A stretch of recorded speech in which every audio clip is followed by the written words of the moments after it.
राधे राधे दोस्तों, अगर आपको ये कहानी अच्छी लगे तो प्लीज़ वीडियो को लाइक कर दीजिएगा एंड चैनल को भी फ्राई कर दीजिएगा। दोस्तों, मेरा नाम विनय है। मेरी उम्र 25 साल है और मैं राजस्थान का रहने वाला हूँ।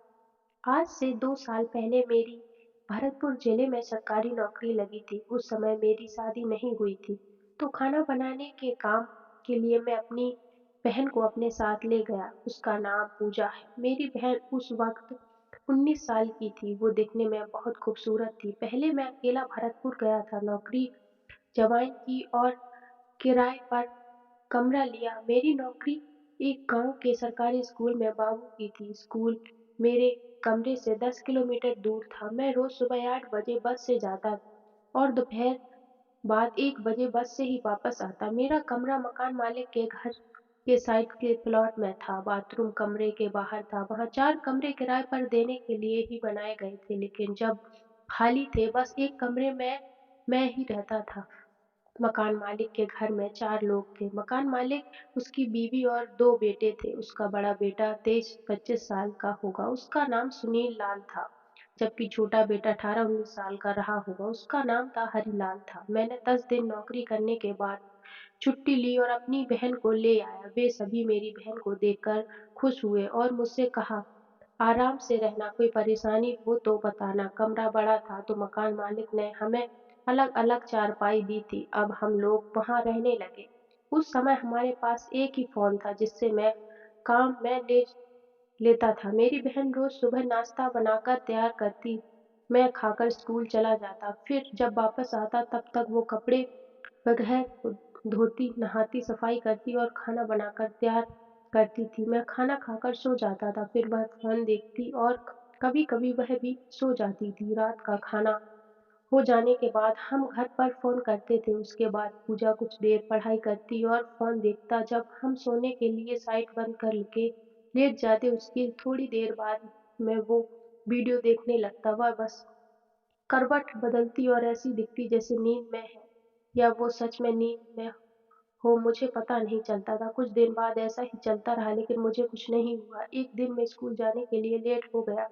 मेरी बस निकल गई तो मैं बस स्टैंड पर दूसरी बस का इंतज़ार करने लगा, जो 9 बजे आती थी। 9 बजने के ही पहले थे, तभी स्कूल से फ़ोन आया और उन्होंने कहा, कोई बात नहीं, मत आइए, लेट हो गए हैं। आपकी हाज़िरी नहीं होगी। इसमें वापस कमरे में पर आ गया। जैसे ही मैं फ्लैट में घुसा, मैंने देखा कि मकान मालिक का बेटा सुनील दरवाजे के अंदर झाँक रहा था, लेकिन मुझे देखकर वो अपने घर चला गया। मैंने रूम की तरफ देखा तो बंद था। मैं समझ गया कि बाथरूम में मेरी बहन नहा रही होगी। इसमें रूम में चला गया। थोड़ी देर बाद बहन आई तो मैंने उसे सब बताया, तो उसने कहा कि भैया जाने दो, उसे नज़रअंदाज करो। फिर वह खाना बनाने लगी।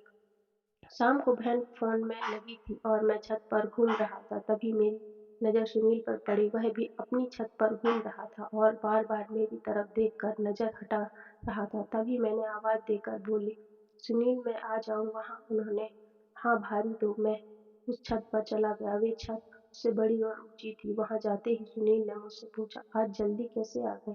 तो मैंने उन्हें सब बताया। फिर मैंने बोला, सुनील सुंदर है ना मेरी बहन? यह सुनकर सुनील के चेहरे पर मुस्कान आ गई और वह बोला, हाँ बहुत सुंदर है। तो मैंने बोला कि वो है तो मेरी बहन, लेकिन मुझे वो कुछ और नजर आती है। सुनील बोला, मैं समझा नहीं।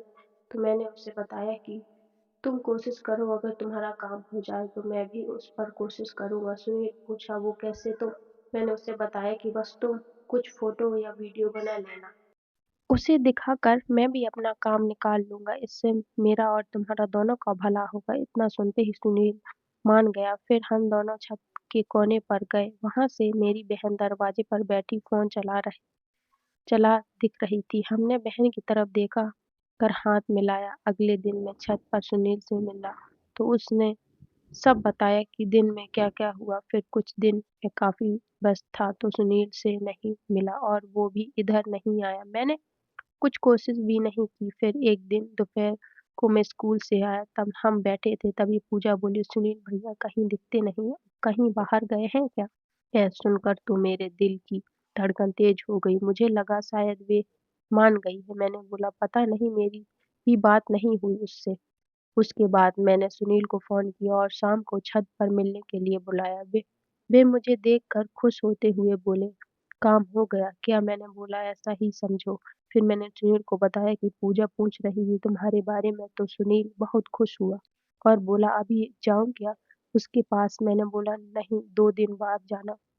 जब सुनील मान गया तो 2 दिन बाद हम शाम के समय कमरे में आया। उसे देखकर मेरी बहन बहुत खुश हुई। फिर उन दोनों में कुछ बातें हुई। मेरे आने के बाद मैं और सुनील बाहर चल गए। तब सुनील के ने बताया कि पूजा कह रही थी कि कल आना भैया के जाने के बाद हम बात करेंगे। यह सुनकर तो मैं 7वें आसमान पर पहुंच गया। उससे कल का इंतजार मुश्किल से हो रहा था तो मैंने सुनील से बोला आज ही कोशिश करो। थोड़ी देर बाद हम वापस रूम पर पहुंचे।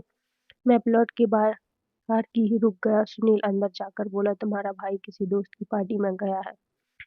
अब तो सुबह आएगा तुम्हें ये बात बताने को बोला है उसने। पूजा बोली ठीक है। फिर सुनील बोला आज ही बात कर लो जिसके लिए तुम कल आने को बोल रही थी। पूजा ने सुनील को अंदर आने का इशारा किया और दरवाजा बंद कर दिया। जब मैं खिड़की के पास आ गया तब पूजा खिड़की बंद करने वाली थी तो सुनील ने मना कर दिया कि यहाँ कोई नहीं आने वाला। लेकिन मैं अब खिड़की से अंदर देखने लगा।